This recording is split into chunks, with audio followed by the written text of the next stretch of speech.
Bible literature ministry అనుదిన ధ్యానములు July 27 అంశము దేవుని కంటే వాక్యము మత్తయి సువార్త 10వ అధ్యాయము 37వ వచనము తండ్రినేనను తల్లినేనను నాకంటే ఎక్కువగా ప్రేమించువాడు నాకు పాత్రుడు కాడు కుమారునినైనను కుమార్తెనేనను నాకంటే ఎక్కువగా ప్రేమించువాడు నాకు పాత్రుడు కాడు ప్రభువునందు ప్రియులారా నేటి వాక్యమును ధ్యానించుకుందాము. జగత్తు పునాది వేయబడక ముందే ప్రేమచేత క్రీస్తులో మనలను ఏర్పరచుకున్నాడు దేవుడు. ఎఫెసీ 17:24. ఆదాము మొదలుకొని భూమి నశించిపోయే వరకు భూమి మీద పుట్టిన ప్రతి ఒక్కరూ దేవుని బిడ్డలే. మనిషిని ఈ భూమి మీదకు పంపడానికి దేవుడు ఎంచుకున్న మార్గము తల్లి గర్భము. యేసు ప్రభువు సైతం తల్లి గర్భము నుండి భూమి మీదకు వచ్చాడు. మనం తల్లి గర్భము నుండి పుట్టిన తర్వాత ఏర్పడిన బంధాలన్నీ ఈ భూమి వరకే పరిమితం. చనిపోయిన తర్వాత ప్రతి ఒక్కరూ దేవుని దగ్గరకు వెళ్లాల్సిందే. అయితే తల్లిదండ్రులని బిడ్డలని నాకంటే ఎక్కువగా ప్రేమించొద్దని దేవుడు చెప్పడం మనకి ఎలా అనిపిస్తుందంటే ఆయనకు కుళ్ళు పుట్టి అలా చెప్తున్నాడా అని. శత్రువులని ప్రేమించమని చెప్పిన దేవుడు మన తల్లిదండ్రులు మనం కన్నబిడ్డలని ఆయన కంటే ఎక్కువగా ప్రేమించొద్దని చెప్తే ఆయన మనకు కసాయివాడిలాగా కనిపించవచ్చు.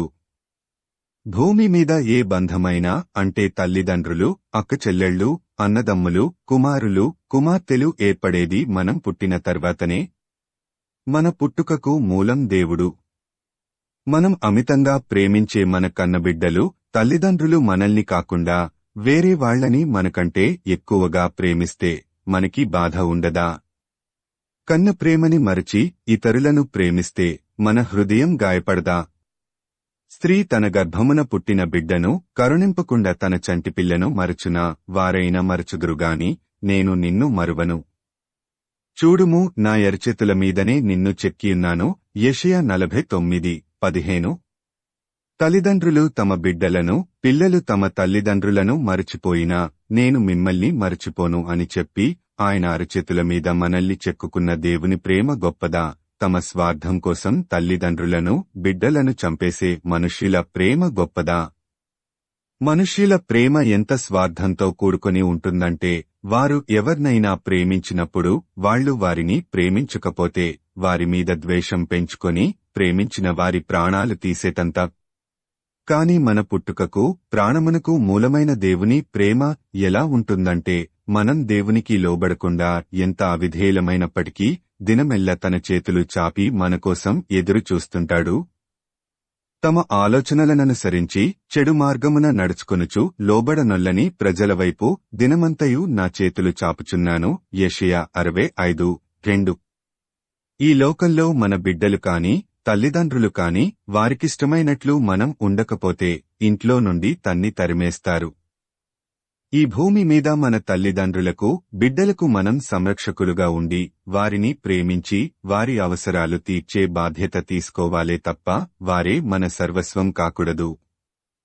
ఈ భూమి మీద మనల్ని పుట్టించి మన ప్రాణమునకు మూలమైన దేవుడే మన సర్వస్వం అనుకుంటే మన కన్నబిడ్డలనైనా తల్లిదండ్రులనైనా దేవుని కంటే ఎక్కువగా ప్రేమించలేము.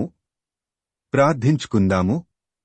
ప్రభువా, ఈ లోకంలో జీవించినంతకాలము ఈ లోకబంధాలైన తల్లిదండ్రులు, బిడ్డల కంటే మా పుట్టుకకు, ప్రాణమునకు మూలమైన నిన్నే ఎక్కువగా ప్రేమించే మనసు మాకు దయచేయమని యేసయ్య నామమున అడుగుతున్నాము తండ్రి. ఆమేన్.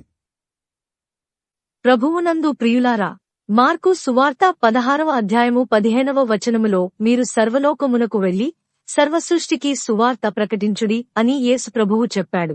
కాబట్టి సువార్తను ప్రకటించడంలో భాగంగా ఈ వాక్యమును మీ స్నేహితులు, బంధువులకు షేర్ చేయమని ప్రభువు నామమున కోరుతున్నాను. దేవుడు మిమ్మును దీవించునుగాక.